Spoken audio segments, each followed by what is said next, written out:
পৃথিবীতে অনুসরণীয় ব্যক্তি হিসাবে মুহাম্মদ সাল্লাল্লাহু আলাইহি ওয়াসাল্লামকে গ্রহণ করা। এর বাহিরে অন্য কোনো ব্যক্তি বা কোনো ইমাম, খতিব বা বুজুর্গ, দরবেশকে অনুসরণীয় ব্যক্তি হিসাবে গ্রহণ করা যাবে না। ইবাদতের জন্য খাস করতে হয় কাকে? আল্লাহকে। ইবাদতের জন্য খাস কে? আল্লাহ। আর কারো ইবাদত চলে না। ঠিক দ্বিতীয় কথাটা মনে রাখবেন, অনুসরণের জন্য একজন ব্যক্তি খাস, তিনি হলেন মুহাম্মদ সাল্লাল্লাহু আলাইহি ওয়াসাল্লাম। এই জন্য আল্লাহ বলছেন, লাকাদ কানা লাকুম ফি রাসূলিল্লাহি উসওয়াতুন হাসানাহ, নিশ্চয়ই তোমাদের জন্য সর্বোত্তম আদর্শ নিহিত রয়েছে মুহাম্মদ সাল্লাল্লাহু আলাইহি ওয়াসাল্লামের মধ্যে। এখানে আর অন্য কোনো নবীর নামও বলেননি, অন্য কোনো সাহাবীর নামও বলেননি, তাবেঈর নামও বলেননি, তাবেঈর নাম বলেননি, কোনো মুহাদ্দিসের নাম নেই, একমাত্র ব্যক্তির নাম রাসূল মুহাম্মদ সাল্লাল্লাহু আলাইহি ওয়াসাল্লাম। যদি আপনি কেবল মুহাম্মদ সাল্লাল্লাহু আলাইহি ওয়াসাল্লামের আনুগত্য করতে পারেন, তাহলে আপনার জন্য অনেক পুরস্কার আছে।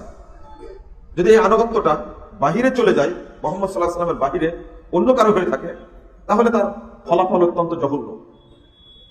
সূরা আলী ইমরান 31 নম্বর আয়াতে আল্লাহ বলেন, কুল ইন কুনতুম তুহিব্বুনাল্লাহ ফাত্তাবিউনি ইউহিব্বুকুমুল্লাহ। হে মুহাম্মদ সাল্লাল্লাহু আলাইহি ওয়াসাল্লাম বলুন, যদি তোমরা আল্লাহকে ভালোবাসতে চাও, যদি তোমরা আল্লাহকে মেনে নিতে চাও, ফাত্তাবিউনি, তাহলে আমার অনুসরণ করো, অর্থাৎ মুহাম্মদ সাল্লাল্লাহু আলাইহি ওয়াসাল্লামের অনুসরণ করো। যদি করতে পারো এটা, ইউহিব্বুকুমুল্লাহ, তাহলে আল্লাহ রাব্বুল আলামিন তোমাদেরকে ভালোবাসেন। ওয়া ইয়াগফির লাকুম যুনুবাকুম, এবং তোমরা যত পাপ করেছো সমস্ত পাপ আল্লাহ ক্ষমা করে দিবেন।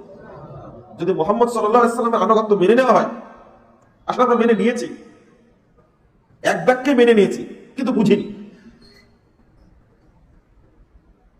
আল্লাহ রাব্বুল আলামিন সূরা নিসা 80 নম্বর আয়াতে বলেন, মাইয়ুতির রাসূল ফাকাদ আতা আল্লাহ, যে ব্যক্তি রাসূলের আনুগত্য করলো সে আল্লাহরই আনুগত্য করলো। তাহলে আল্লাহ রাসূলের আনুগত্য করাটা, হুকুমটা ফরজ হয়ে গেল না? ফরজ। নবীকে মেনে নেওয়া, নবীর সুন্নাতের আনুগত্য করা, এটা কি ফরজ? নবীর আদর্শকে মেনে নেওয়া ফরজ। আল্লাহ রাব্বুল আলামিন যেমন পরিষ্কার করে বললেন, মাইয়ুতি রাসূল ফাকাদ আতা আল্লাহ, যে আল্লাহ রাসূলের আনুগত্য করলো সে আল্লাহরই আনুগত্য করলো। তাহলে একটা শর্ত, আল্লাহর আনুগত্য করতে চাইলে, আল্লাহর ইবাদত করতে চাইলে আল্লাহর নবীর অনুসরণে করতে হবে, এটা হলো শর্ত। না হলে এটা পূরণই হবে না। 1081 নম্বর পৃষ্ঠায় একটা হাদিস বর্ণিত হয়েছে সহিহ বুখারীর 2য় খণ্ডে। রাসূল সাল্লাল্লাহু আলাইহি ওয়াসাল্লাম বলেছেন, মান আতা মুহাম্মাদান ফাকাদ আতা আল্লাহ, যে মুহাম্মদ সাল্লাল্লাহু আলাইহি ওয়াসাল্লামের অনুসরণ করলো সে আল্লাহরই অনুসরণ করলো। ওয়া মান আসা মুহাম্মাদান ফাকাদ আসাল্লাহ, আর যে ব্যক্তি মুহাম্মদ সাল্লাল্লাহু আলাইহি ওয়াসাল্লামের বিরোধিতা করলো, যে ব্যক্তি মুহাম্মদ সাল্লাল্লাহু আলাইহি ওয়াসাল্লামের নাফরমানি করলো, ওই ব্যক্তি আল্লাহরই নাফরমানি করলো। তারপরে বলেন, ওয়া মুহাম্মাদুন ফারাকুম বাইনান নাস, আর স্বয়ং মুহাম্মদ সাল্লাল্লাহু আলাইহি ওয়াসাল্লাম বলেন, মানুষের মধ্যে হক বাতিলের পার্থক্য নির্ণয়কারী মানদণ্ড একমাত্র কে? মুহাম্মদ সাল্লাল্লাহু আলাইহি ওয়াসাল্লাম, আর কেউ না। তাহলে এই আয়াতগুলি দ্বারা প্রমাণিত হয়, এই হাদিসটা দ্বারা প্রমাণিত হয় যে মুহাম্মদ সাল্লাল্লাহু আলাইহি ওয়াসাল্লামের আনুগত্য করাটা কতটা জরুরি। একই জায়গায় আরেকটা হাদিস বর্ণিত হয়েছে, রাসূল সাল্লাল্লাহু আলাইহি ওয়াসাল্লাম বলেন, কুল্লু উম্মতি ইয়াদখুলুনাল জান্নাহ, আমার প্রত্যেকটি উম্মতি জান্নাতে প্রবেশ করবে।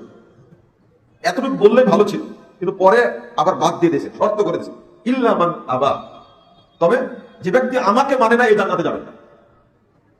কিলা মান আবা, আপনাকে মানে না, এ আবার কি? মানে সাহাবায়ে কেরাম জানতেনই না যে আল্লাহর নবীকে মানবে না, আল্লাহর নবীর মতো ব্যক্তিকে কেউ অনুসরণ করবে না, একটা সময় আসবে না, তারা জানতেনই না। তাই জিজ্ঞেস করছেন আশ্চর্য হয়ে, আপনাকে মানে না, এমন কেউ আছে না? এ কি কথা বলছেন আপনি? আপনাকে মানে না, মানে আপনাকে মানে না, সে আবার কি? এটা তো আমরা দেখি না। রাসূলুল্লাহ সাল্লাল্লাহু আলাইহি ওয়াসাল্লাম উত্তর দিলেন, মান আতানি দাখালাল জান্নাহ, যে ব্যক্তি আমার আনুগত্য করবে সে ব্যক্তি জান্নাত প্রবেশ করবে। তা রাসূলকে মেনে নেওয়ার প্রতিদান কি? ওমান আসানি ফাকাদ আবা, আর যে ব্যক্তি আমাকে মানে না সেই হলো আবা, সেই জাহান্নামে যাবে। রাসূল সাল্লাল্লাহু আলাইহি ওয়াসাল্লামের আনুগত্য করাটা ফরজ, তাকেও মেনে নিতে হবে, এটা